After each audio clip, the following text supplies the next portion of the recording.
চোখ দুইটা যখন বন্ধ হয়ে যাবে রে ভাই, ওই চোখ দুইটা বন্ধ হওয়ার পর তোমার আপন আপন মানুষগুলা তোমারে আর কাছে রাখবে না। তোমার আপন আপন মানুষগুলা তোমার সন্তান, যেই সন্তানের জন্য আজকে দুনিয়ার জমিনে এত কষ্ট করে করে তুমি তোমার সন্তান রে বড় বানাইলা, ওই সন্তান এলাকার মানুষগুলারে ডাইকা ডাইকা বলবে, আমার বাবা দুনিয়ার জমিন থেকে চলে গেছে রে ভাই, তাড়াতাড়ি লাশটারে বাইরে বাইরে করো, তাড়াতাড়ি লাশটারে বাইরে বের করো, আমাদের তো ভয় করতেছে। লাশটারে বাইরে বের কইরা একবারের জন্য যদি চিন্তা করো রে মুসলমান, দুবার আবার লাশটারে বাইরে বের কইরা বাইরে উঠানের মধ্যে খাটিয়ার মধ্যে রাইখা কেউ চলে যাবে বাজারে বাস কাটার জন্য, আবার কেউ চলে যাইবে বাজারে কাফনের কাপড় আনার জন্য। অপর দিকে গরম পানির আয়োজন, ওই গরম পানি দিয়া জীবনের শেষ গোসল দিয়া, ওই গরম পানি দিয়া জীবনের শেষ গোসলটা দিয়া আপন আপন মানুষগুলা তোমারে সুন্দরভাবে আতর গোলাপ সুরমা মাইখা সাদা কাফনের কাপড় দিয়া প্যাকেট বানায়া ওই অন্ধকার কবরের মধ্যে রাখবে। একবারের জন্য যদি চিন্তা করো মুসলমান, আপন আপন মানুষগুলা অন্ধকার কবরের মধ্যে রাখার পর উপর দিয়া বাঁশ দিবে রে ভাই, বাঁশ দিয়া তার উপরে আবার মাটি দিবে, তার উপরে আবার মাটি দিবে। মাটি দেওয়ার পর কবরটা তোমার কেমন হবে একবারের জন্য যদি চিন্তা করো মুসলমান। অন্ধকার, কোনো আপন বলতে কেউ নাই, কেউ নাই, আপন কোনো মানুষ নাই। সাথে সাথে তোমার কবরে ফেরেশতা চলে আসবে যদি তুমি প্রশ্নের জবাবগুলা ঠিকঠাক মতে দিতে পারো বন্ধু, তোমার কবরটা হয়ে যাবে জান্নাতের বাগান। আর যদি প্রশ্নের জবাব না দিতে পারো বন্ধু, কবরটা হয়ে যাবে জাহান্নামের গর্ত। কবরের দুই পাশের মাটি এমন জোরে চাপ তুমি সহ্য করতে পারবা না। ইয়া আইয়ুহাল্লাযীনা আমানু, আল্লাহু আকবার। ও আমার ইমানদার বান্দা বান্দির দল, ও আমার ইমানওয়ালাদের দল, আমানুত্তাকুল্লাহ, ওদের কলিজার মধ্যে ভয় ঢুকায়া নেও আল্লাহর, আমি রবের ভয় অন্তরের মধ্যে ঢুকায়া নাও। যদি ওই ভয়টা অন্তরে বান্দা ঢুকাইতে পারো, আমার আল্লাহ তোমার জীবনটারে পরিবর্তন কইরা দিবে। কারণ যেই অন্তরে যেই কলবের মধ্যে আমার রবের ভয়, ওই কলবওয়ালা মানুষটা কোনো দিনও গুনাহের কাজ করতে পারে না। আওয়াজ দিয়া বলেন ঠিক কিনা? কারণ বান্দা যখন গুনার কাজে যাইবে, তার অন্তরের মধ্যে স্মরণ হয়ে যাবে আমার আল্লাহর কথা। আর যেই অন্তরে আমার রবের কথা স্মরণ হয়, ওই মানুষটা কোনো দিনও গুনাহের কাজে যাইতে পারে না। দুনিয়ার জমিনে যেই মানুষগুলা তার মা বাবারে ভয় করে, কোনোদিনও মা বাবার সামনে বেয়াদবিমূলক আচরণ করে না। যেই ছাত্রগুলা তার উস্তাদরে ভয় করে, কোনোদিনও ওই ছাত্রগুলা ওই মা বাবার উস্তাদের সামনে বেয়াদবিমূলক আচরণ করে না। কারণ ওই ছাত্রর মনে টেনশন, কখন জানি আমার উস্তাদের সাথে বেয়াদবি হয়ে যায়। আর দুনিয়ার মধ্যে এমন কিছু পাগল বান্দা আছে, যেই পাগল বান্দাগুলা সব সময় আমার মাওলার তালাশে থাকে। কোথায় গেলে আমার মাওলারে পাওয়া যায়, কোথায় গেলে আমি আমার মাওলার ভালোবাসা পাই। ওই মানুষগুলা চিন্তা করে আমার আল্লাহ যদি আমার প্রতি নারাজ হইয়া যায়, আমার আল্লাহ যদি আমার প্রতি নারাজ হয়, আমার কোনো বাঁচার উপায় নাই। ওই মানুষগুলা সব সময় চিন্তা করে আমার মাওলা যত বড়, আমার মাওলার আযাব তত বড়, আমার মাওলা যত বড়, আমার আল্লাহর ধরা তত বড়, আমার আল্লাহ যত বড়, আমার আল্লাহর জান্নাত তত বড়। ওই বান্দাগুলা চিন্তা করে যখন মানুষগুলা দুনিয়ার জমিন থেকে বিদায় হয়ে চলে যাবে, আল্লাহর আদেশ হয়ে যাবে, দুনিয়ার মধ্যে আর কেউ থাকতে পারবে না। আল্লাহ ইসরাফিলকে ডাক দিবে, সিংগাই ফু দাও। প্রথম ফু দেওয়ার সাথে সাথে দুনিয়াটা একটা ঝাঁকুনি মারবে রে ভাই।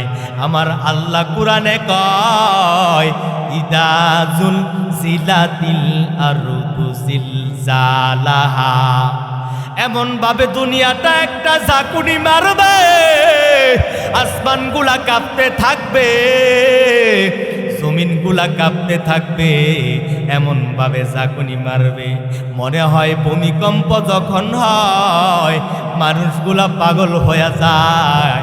আরে দুনিয়ার কি হইল? আমার আল্লাহ বলে এমন ভাবে দুনিয়াটা একটা ঝাঁকুনি মারবে, ইদা জুলজিলাতিল আরদু জিলজালাহা, দুনিয়াটা ভূমিকম্পের মতো একটা ঝাঁকুনি মারবে। ওই মানুষগুলা এই চিন্তাগুলা যখন করে, আমার আল্লাহ কয় ওয়া আখরাজাতিল আরদু আসফালাহা, ওয়া আখরাজাতিল আরদু আসফালাহা, যখন দুনিয়াটা একটা ঝাঁকুনি মারবে রে ভাই, মাটির ভিতর থেকে যেই মানুষগুলা মাটির ভিতরে দাফন হয়ে গেছে, মাটি তার ভার বের করে দিবে। যেই মানুষগুলা আজকে অনেক বছর আগে কবরের ভিতরে চলে গেছে, ওই মানুষগুলা কবর থেকে উইঠা যাইবে, লাফ দিয়া উইঠা পাগলের মতো দৌড়াইবে। আমার আল্লাহ কয় মানুষগুলা পুরো পাগল হয়ে যাইবে। আরে দুনিয়ার কি হইল? দুনিয়া কেন এমন ভাবে কাঁপুনি হইল? দুনিয়ার মধ্যে কেন এমন ভাবে ঝাঁকুনি সৃষ্টি হয়ে গেল? দুনিয়া কেন এমন করতাছে রে ভাই? এই দুনিয়া কেন এমন করতাছে রে ভাই? আল্লাহ বলেন ওয়া আখরাজাতিল আরদু আসফালাহা, দুনিয়া তার ভার বের করে দিবে। দুনিয়ার ভিতর থেকে মানুষগুলা লাফায়া উঠবে, লাফায়া মরা মানুষগুলা উইঠা যাইবে। কারণ আমার রব বলেন মিনহা খলাকনাকুম ওয়া ফিহা নুঈদুকুম ওয়া মিনহা নুখরিজুকুম তারাতান উখরা। আমি আল্লাহ মানুষদেরকে বানাইলাম মাটি দিয়া, আমি আল্লাহ ওই মানুষগুলারে আবার মাটির ভিতরে দাফন করব। আমি আল্লাহ ওই মানুষগুলারে আবার মাটি থেকে উঠাইব। এই কারণে হাসরের ময়দান যখন কায়াম হয়ে যাইবে, মানুষগুলা কবর থেকে উঠা যাইবে, আমার আল্লাহ বলেন আখরাজাতিল আরদু আসফালাহা, মানুষগুলা কবরের ভিতর থেকে দৌড়ায়া উঠবে, মানুষগুলা বড় পাগল হয়ে যাইবে। কি হইল? আমার আল্লাহ বলেন ওয়াকালাল ইনসানু মালাহা, ওয়াকালাল ইনসানু মালাহা। আল্লাহ বলেন আমার আল্লাহ সেদিন অর্ডার করবে মাটি সেদিন তার মানুষগুলা, যেই মানুষগুলা ওই মাটির ভিতরে আছে, ওই মানুষগুলারে মাটি সেদিন বের করে দিবে, কেউ থাকতে পারবে না। মাটির নিচে যত ধন সম্পদ আছে, ওই সম্পদগুলা ওই দিন বাইরে উপরে চলে আসবে, মানুষগুলা তলে তলে আসরের ময়দানে উঠবে। আল্লাহ বলেন ইয়াউমা ইদিন তুহাদ্দিসু আখবারহা, সেদিন পৃথিবী তার বৃত্তান্ত বর্ণনা করবে। আল্লাহর রাসূল বলেন ও সাহাবায়ে কেরাম, বৃত্তান্ত কি জিনিস জাননি? বৃত্তান্ত হলো এমন জিনিস, সেদিন পৃথিবীর জমিনের মধ্যে যেই মানুষগুলা চলতে যায় মাটির উপরে যেই কাজকর্মগুলা করছে ওই কাজকর্মগুলা পৃথিবী সেদিন বের করে আল্লাহর কাছে সাক্ষী দিবে, বান্দা ওই জমিন দিয়া তুমি হাঁটতে হাঁটতে কোন মসজিদে গেলা, কখন কোন গুনাহের কাজের মধ্যে গেলা, সব আল্লাহর দরবারে সেদিন সাক্ষী দিবেন মানুষগুলার ব্যাপারে যে তুমি দুনিয়ার জমিনে কি করলা। আন্না রব্বাকা আউহালাহা, আল্লাহ বলেন আল্লাহ সেদিন আদেশ করবে ও মাটি তুমি তোমার জবান কইলা দিবেন। মাটির জবান আল্লাহ কইলা দিবে, মাটির জবান কইলা দিলে মাটি সেদিন সাক্ষী দিবে তোমার ব্যাপারে। কারণ মানুষগুলা দুনিয়ার জমিনে কে কখন কি করছে সব সাক্ষী আল্লাহর দরবারে মাটি সেদিন দিবে। আমার আল্লাহ বলেন ইয়াউমা ইদি ইয়াসদুরুন নাসু আশতাতাল লিউরাউ আমালাহুম, হাসরের ওই কঠিন ময়দানে রে ভাই মানুষগুলা পাগলের মতো চিল্লায়া চিল্লায়া দলে দলে দলে দলে মানুষগুলা উঠবে ওই কঠিন হাসরের ময়দানে। মানুষগুলা উঠবে দলে দলে। এই কথাগুলা যখন ইমানওয়ালা মানুষগুলা চিন্তা করে, ওই কথাগুলা যখন ইমানদার বান্দা বান্দিগুলা চিন্তা করে, আমারও তো একদিন হাসরের ময়দানে উঠতে হবে। এই ভয়, হাসরের ময়দানের এই ভয়, জাহান্নামের ভয়, ওই কবরের ভয়, এমন কিছু বান্দা আছে ওই ভয়ের কথাগুলা যখন মনে হয় বান্দা বান্দারে ঠিক রাখতে পারে না, মানুষগুলা পাগলের মতো হয়ে যায়। কারণ তার কলিজার মধ্যে ভয় আমার আল্লাহর, আর আমার আল্লাহ কয় ইয়া আইয়ুহাল্লাযীনা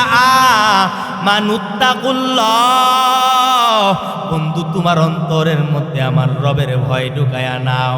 যদি রবের ভয় অন্তরটার মধ্যে ঢুকাইতে পারো, আমার আল্লাহ তোমার জীবনটারে পরিবর্তন কইরা দিবে। যদি তোমার ওই কবরের ভয় থাকে, যদি তোমার ওই জাহান্নামের ভয় থাকে, তোমার অন্তরের মধ্যে যদি আল্লাহর আযাবের ভয় থাকে, তুমি ওই গুনাহের কাজগুলা কোনোদিনও করতে পারো না। কারণ যখন তুমি গুনাহের কাজের মধ্যে যাইবা তখন তোমার স্মরণ হয়ে যাবে আমার মাওলার। যখন তুমি গুনাহের কাজের মধ্যে যাইবা তখন তোমার স্মরণ হয়ে যাবে ওই অন্ধকার কবরের কথা। রে বন্ধু, আমার আর তোমার এই দুনিয়ার জমিনে কেউ কোনোদিন থাকবো না। কার মরণের ডাক কখন চলে আসে কেউ জানে না। আওয়াজ দিয়া বলেন ঠিক কিনা?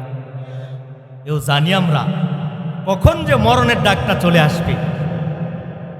কেউ জানি না কখন কার মরণের ডাক চলে আসে। চোখ দুইটা যখন বন্ধ হয়ে যাবে রে ভাই, ওই চোখ দুইটা বন্ধ হওয়ার পর তোমার আপন আপন মানুষগুলা তোমারে আর কাছে রাখবে না। তোমার আপন আপন মানুষগুলা তোমার সন্তান, যেই সন্তানের জন্য আজকে দুনিয়ার জমিনে এত কষ্ট করে করে তুমি তোমার সন্তান রে বড় বানাইলা, ওই সন্তান এলাকার মানুষগুলারে টাইকা টাইকা বলবে আমার বাবা দুনিয়ার জমিন থেকে চলে গেছে রে ভাই, তাড়াতাড়ি লাশটারে বাইরে বাইর করো, তাড়াতাড়ি লাশটারে বাইরে বের করো, আমাদের তো ভয় করতেছে। লাশটারে বাইরে বের কইরা একবারের জন্য যদি চিন্তা করো রে মুসলমান, দুবার আবার লাশটারে বাইরে বের কইরা বাইরে উঠানের মধ্যে খাটিয়ার মধ্যে রাইখা কেউ চলে যাবে বাজারে বাস কাটার জন্য, আবার কেউ চলে যাইবে বাজারে কাফনের কাপড় আনার জন্য। অপর দিকে গরম পানির আয়োজন, ওই গরম পানি দিয়া জীবনের শেষ গোসল দিয়া, ওই গরম পানি দিয়া জীবনের শেষ গোসলটা দিয়া আপন আপন মানুষগুলা তোমারে সুন্দরভাবে আতর গোলাপ সুরমা বাইখা সাদা কাপড়ের কাপড় দিয়া প্যাকেট বানায়া ওই অন্ধকার কবরের মধ্যে রাখবে। একবারের জন্য যদি চিন্তা করো মুসলমান, আপন আপন মানুষগুলা অন্ধকার কবরের মধ্যে রাখার পর উপর দিয়া বাঁশ দিবে রে ভাই, বাঁশ দিয়া তার উপরে আবার মাটি দিবে, তার উপরে আবার মাটি দিবে। মাটি দেওয়ার পর কবরটা তোমার কেমন হবে একবারের জন্য যদি চিন্তা করো মুসলমান। অন্ধকার, কোনো আপন বলতে কেউ নাই, কেউ নাই, আপন কোনো মানুষ নাই। সাথে সাথে তোমার কবরে ফেরেশতা চলে আসবে যদি তুমি প্রশ্নের জবাবগুলা ঠিকঠাক মতে দিতে পারো বন্ধু। তোমার কবরটা হয়ে যাবে জান্নাতের বাগান। আর যদি প্রশ্নের জবাব না দিতে পারো বন্ধু, কবরটা হয়ে যাবে জাহান্নামের গর্ত। কবরের দুই পাশের মাটি এমন জোরে চাপ তুমি সহ্য করতে পারবা না। কবরটা হয়ে যাবে জাহান্নামের গর্ত, দুই পাশের মাটি এমন জোরে চাপ মারবে রে ভাই, দুই পাশের মাটি এমন জোরে চাপ দিবে রে ভাই, তুমি কিন্তু সহ্য করতে পারবে না। কবরের ভিতরে সাপ দংশন করবে, সাপ তোমারে দংশন করবে। শুধু কবর শেষ না রে ভাই, তুমি যখন হাসরের ময়দানে উঠবা, আমার আল্লাহ সূরাতুজ জিলজালের মধ্যে জানায়া দেয়, বান্দা তুমি যদি একটু থেকে একটু নেক আমল নিয়া ওই হাসরের ময়দানে উঠতে পারো, ওই নেক আমলটাও তোমার সামনে ধরা হবে। আর যদি একটু যাররা পরিমাণ গুনাহ নিয়ে হাসরের ময়দানের মধ্যে তুমি উঠো বান্দা, ওই যাররা থেকে যাররা পরিমাণ গুনাহটাও তোমার সামনে বাইসা উঠবে। কি করলা দুনিয়ায়, আমার আল্লাহ তোমারে কেন পাঠাইলো?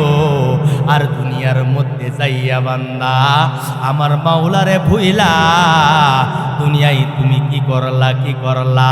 কারে পাওয়ার জন্য আসলা রে বান্দা, আর কারে পাইলা? কোন পাগলের জন্য দুনিয়ার মধ্যে আসলা? কোন পাগল হইলা? মাওলার পাগল তো হইতে পারলা না, মাওলার পাগল তো হইতে পারলা না। এই দুনিয়ায় এখনো এমন কিছু পাগল বান্দা আছে, যেই বান্দাগুলার অন্তরের মধ্যে আমার মাওলার তালাশ। আওয়াজ দিয়া বলেন ঠিক কিনা? বান্দাগুলা সব সময় চিন্তা করে, কই গেলে আমি আমার মাওলারে পাইব, কোথায় গেলে আমি আমার আল্লাহরে পাইব। আমার দয়ার মাওলারে,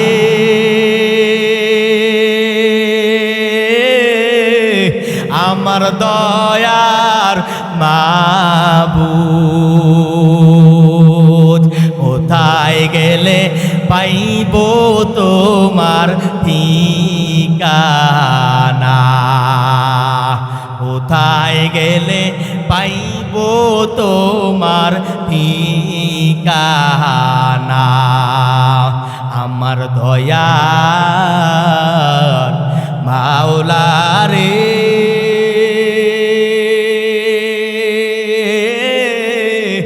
আমার দয়ার মাবুদ, কোথায় গেলে পাইব তোমার ঠিকানা, কোথায় গেলে পাইব তোমার ঠিকানা। তোমায় পাইবার আসে ঘুরি আমি দেশ বিদেশে, কোরআনের ময়দানে করলাম বিচার। বিছানা ইজতেমার ময়দানে করলাম বিছানা চরমনায়ের ময়দানে করলাম বিছানা আমার দয়াল মাওলা রে আমার দয়ার মাবুদ কোথায় গেলে পাইব তোমার ঠিকানা কোথায় গেলে পাইব তোমার ঠিকানা চিল্লা কোন আল্লাহু আকবার আল্লাহর ওই পাগলগণ বান্দাগুলা সব সময় চিন্তায় থাকে কোথায় গেলে আমার মাওলারে পাই কোথায় গেলে আমি আমার আল্লাহর ভালোবাসা পাইব কোথায় গেলে আমি আমার মাওলারে পাইব আর আমি যদি আমার মাওলারে পায়া যায় আমার আর কোনো টেনশন নাই এই চিন্তাটা যেই মানুষগুলার অন্তরের মধ্যে আছে এই চিন্তা যেই মানুষগুলার কলিজার মধ্যে আছে ওই মানুষগুলারে আমার আল্লাহ তার জীবনটারে পরিবর্তন কইরা দেয় কারণ বান্দা কোনোদিনও গুনাহের কাজে যায় না বান্দা কোনোদিনও গুনাহের কাজে যায় না কারণ তার কলিজার মধ্যে ভয় কারণ আমি যদি গুনাহের কাজের মধ্যে যাই দুনিয়ার কেউ দেখে না দেখতেছে একজন শেখে আওয়াজ দিয়ে এখন মুসলমান আল্লাহ এই নামের মধ্যে একটা মধু আছে না নাই ইমানওয়ালারা যখন আমার মাওলারে আল্লাহ বইলা একটা ডাক দেয় আমার মাওলারে ডাক দেয় আল্লাহ বইলা বান্দার অন্তরের মধ্যে একটা জাগুনি সৃষ্টি হয়ে যায় কারণ বান্দার মনের মধ্যে কার ভয় বান্দার মনে আমার আল্লাহর ভয় আমার আল্লাহর ভয়টা বান্দা যখন কলিজার মধ্যে নেয় আর কলিজার মধ্যে নিয়া ওই বান্দা যখন আমার আল্লাহরে ডাক দেয় আল্লাহ ডাক দিতে দেরি তার ডাকে আমার মাওলা সারা দিতে দেরি করে না চিল্লা এখন আল্লাহু আকবার আরো জোরে আমার আল্লাহরে মন থেকে একটা ডাক দেন না আল্লাহ আল্লাহ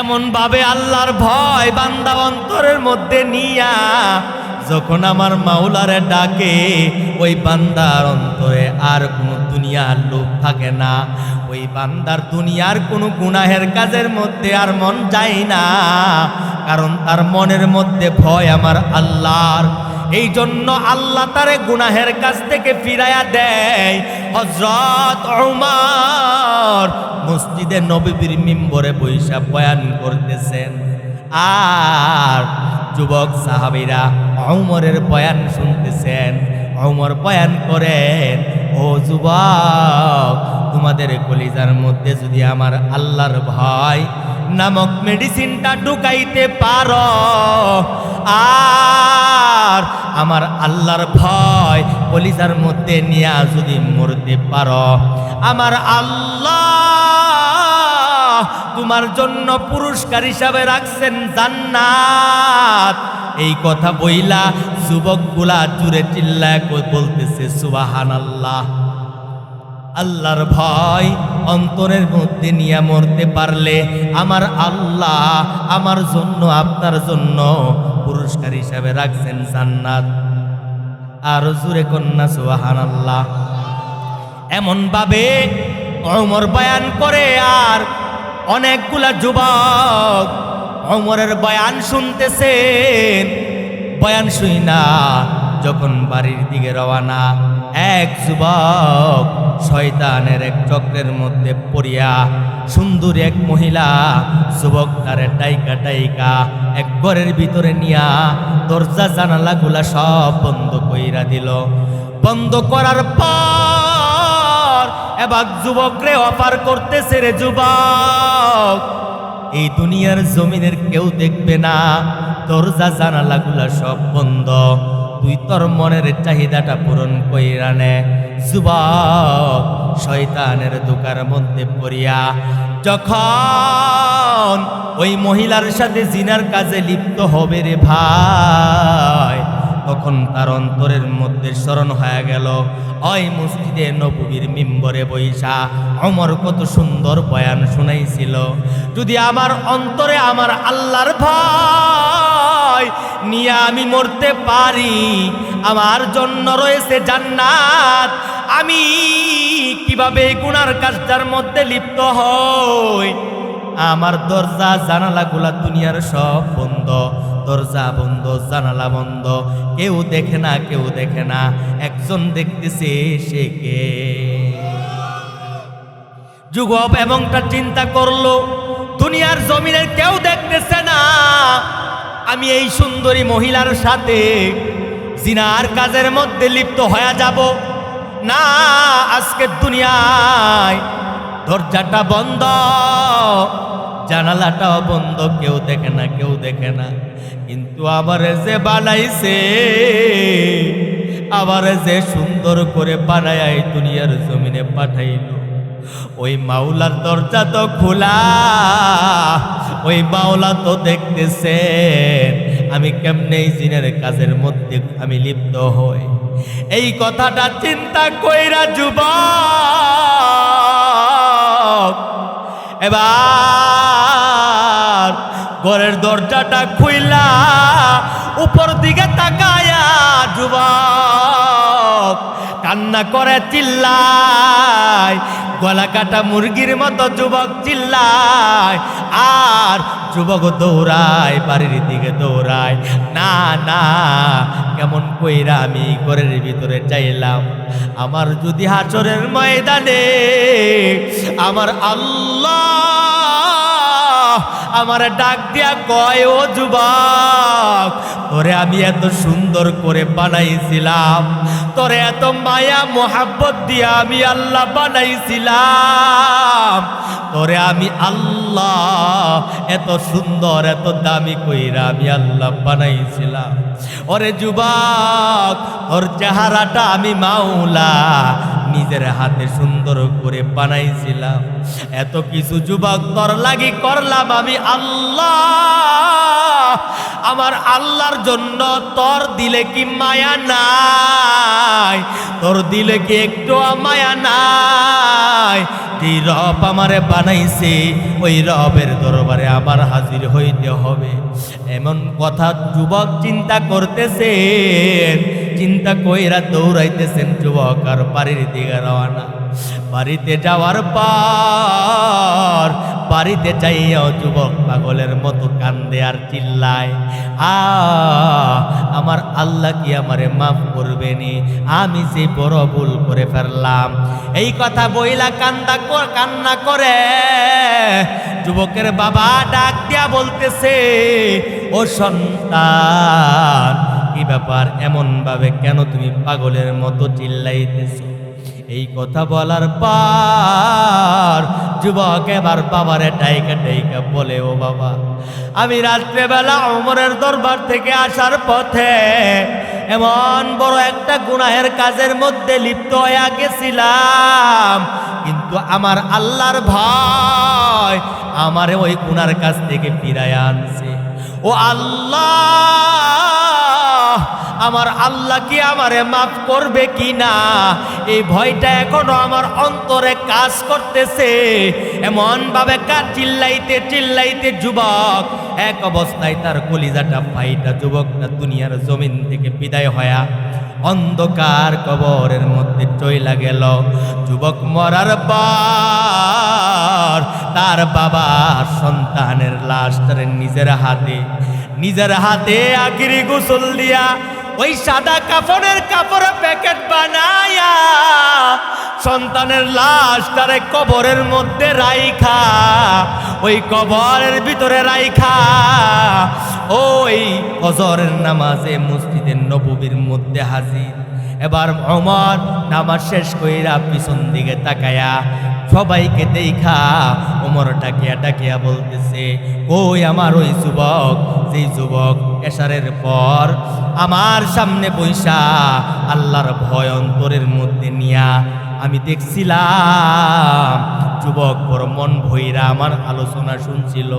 ওই যুবক নাই বাবা, মসজিদের কোণার থেকে দাঁড়ায়া দুইটা চোখের পানি ফালায়া ফালায়া বাবা বলতেছে কান্না কইরা কইরা, ও হুজুর, ওই মসজিদে নববী থেকে যাওয়ার পথে আমার সন্তান গুনার কাজের মধ্যে লিপ্ত হয়া আমার রবের ভয় যুবকের অন্তরে এমন ভাবে ঢুকছে, আমার সন্তান কলিজা ফাইটা দুনিয়ার জমিন থেকে বিদায় হয়ে মইরা গেছে।